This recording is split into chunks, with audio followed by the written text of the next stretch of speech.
Zistila som na webovej stránke, že ako novinku tam uvádzajú nový džem. Viac menej, že to je džem, ktorý sa dá pripraviť z plodov živého plotu.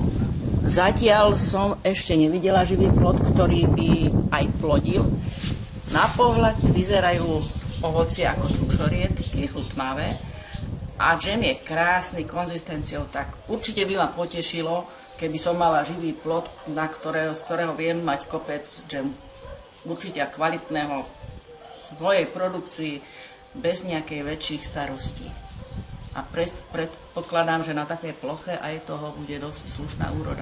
Takže určite, že sa na webovú stránku pozriem, aké rastliny sú tu, treba si to pozrieť, preštudovať a prípadne záujmu určite si objednám takisto. Tak.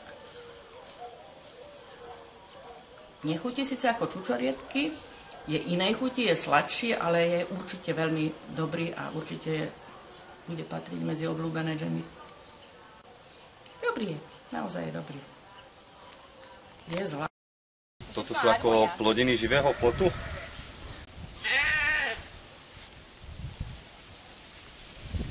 To je vynikajúce. To je dobré, naozaj vynikajúce. Toto je čo? Toto je lekvár z plodov živého plotu. Tak si to. Chutné. Vynikajúce. Dám ochutnať deťom.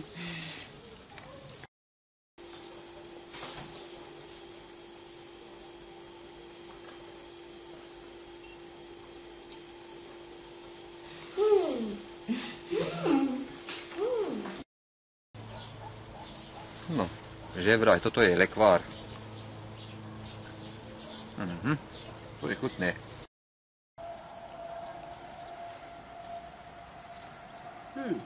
Je to chutné.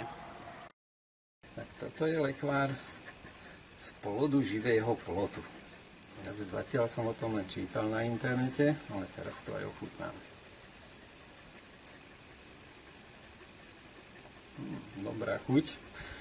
Takže by som pouvažoval, kde zasadím aj... Lepšie jak mäso. Alebo kus klobásy.